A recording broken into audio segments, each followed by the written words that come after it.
요셉이 형들과도 하나하나 다 입을 맞추고 부둥켜 안고 울었다. 바이블 드라마. 요셉이 집 관리인에게 명령하였다. 저 사람들이 가지고 갈 수 있을 만큼 많이 자루에 곡식을 담으시오. 그들이 가지고 온 돈도 각 사람의 자루 아귀에 넣으시오. 그리고 어린 나이의 자루에다가는 곡식값으로 가지고 온 돈과 내가 쓰는 은잔을 함께 넣으시오. 다음날 동이틀 무렵에 그들은 나귀를 이끌고 길을 나섰다. 그들이 아직 그 성에 대해서 얼마 가지 않았을 때에 요셉이 자기 집 관리인에게 말하였다.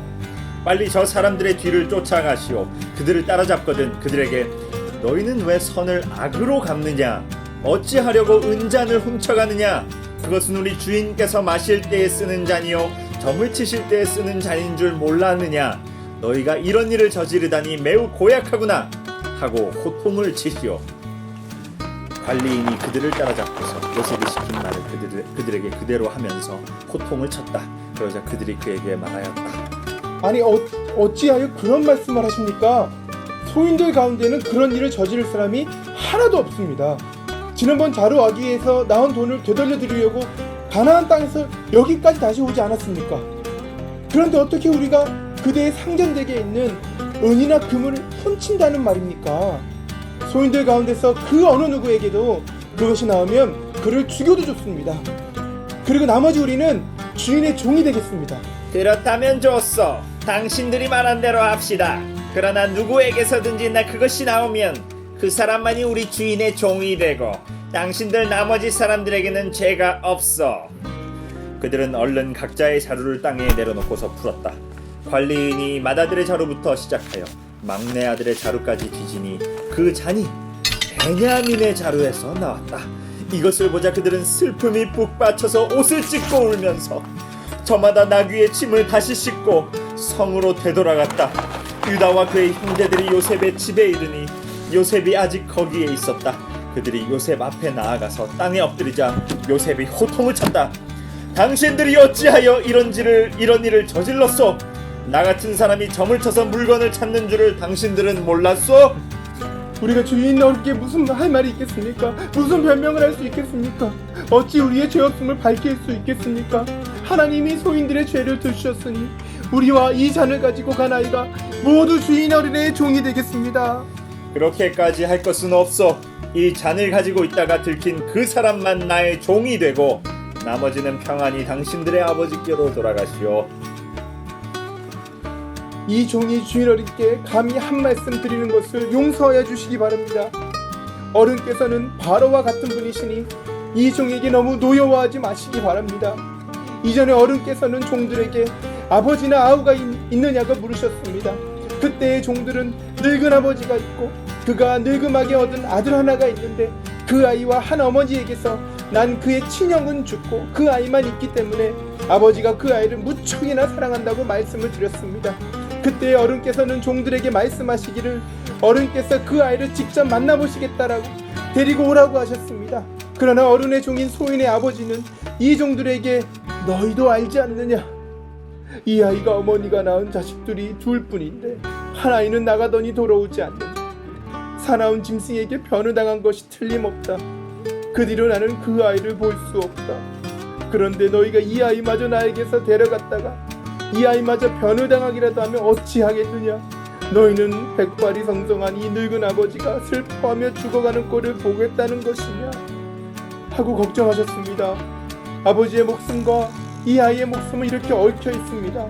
만일 이 아이를 아버지에게 다시 데리고 돌아가지 못하면 소인이 아버지 앞에서 평생 그 죄를 받겠다고 다짐하고 왔습니다. 그러니 저 아이 대신에 소인을 주인 어른의 종으로 삼아 여기 머물 수 있게 해주시고 저 아이는 그의 형들과 함께 돌려보내 주시기를 바랍니다. 저 아이 없이는 제가 어떻게 아버지 얼굴을 뵙겠습니까? 그럴 수 없습니다. 저희 아버지에게 닥칠 불행을 저는 차마 볼 수가 없습니다. 요셉은 북받치는 감정을 억누르지 못하고 자기의 모든 시종들 앞에서 그만 모두들 물러가라고 소리쳤다. 주위 사람들을 물러나게 하고 요셉은 드디어 자기가 누구인지를 형제들에게 밝히고 나서 한참 동안 울었다.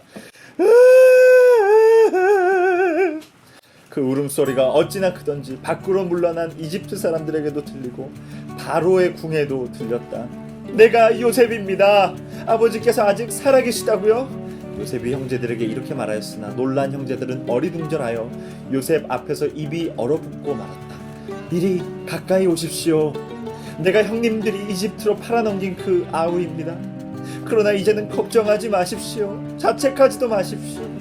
형님들이 나를 이곳에 팔아넘기긴 하였습니다만 그것은 하나님이 형님들보다 앞서서 나를 여기에 보내셔서 우리의 목숨을 살려주시려고 그렇게 하신 것입니다.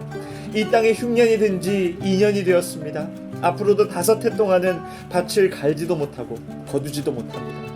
하나님이 나를 형님들보다 앞서서 보내신 것은 하나님이 크나큰 구원을 베푸셔서 형님들의 목숨을 지켜주시려는 것이고 또 형님들의 자손을 이 세상에서 살아남게 하시려는 겁니다. 그러므로 실제로 나를 이리로 보낸 것은 형님들이 아니라 하나님이십니다. 하나님이 나를 이리로 보내셔서 바로의 아버지가 되게 하시고 바로의 온 집안의 최고의 어른이 되게 하시고 이집트 온 땅의 통치자로 세우신 것입니다. 형님들은 내가 이집트에서 누리고 있는 이 영화와 형님들이 보신 모든 것을 아버지께 말씀드리고 빨리 모시고 내려오십시오. 요셉이 자기 아우 베냐민의 목을 얼싸안고 우니 베냐민도 울면서 요셉의 목에 매달렸다. 요셉이 형들과도 하나하나 다 입을 맞추고 부둥켜 안고 울었다.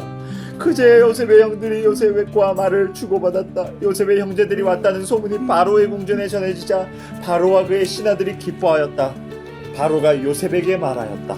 그대의 형제들에게 나의 말을 전하시오. 짐승들의 등에 짐을 싣고 가나안 땅으로 돌아가서 그대의 부친과 가족들을 내가 있는 곳으로 모시고 오게 하시오. 이집트에서 가장 좋은 땅을 드릴 터이니 그 기름진 땅에서 나는 것을 누리며 살 수 있다고 이르시오. 이스라엘의 아들들은 바로가 하라는 대로 하였다. 요셉은 바로가 명령한 대로 그들에게 수레를 여러 대 내주고 여행길에 먹을 것도 마련하여 주었다. 그들은 이집트에서 나와 가나안 땅으로 들어가서 아버지 야곱에게 이르렀다. 그들이 야곱에게 말하였다. 요셉이 지금까지 살아있습니다. 요셉이 지금까지 살아있습니다. 이집트 온 나라를 다스리는 총리가 되었습니다.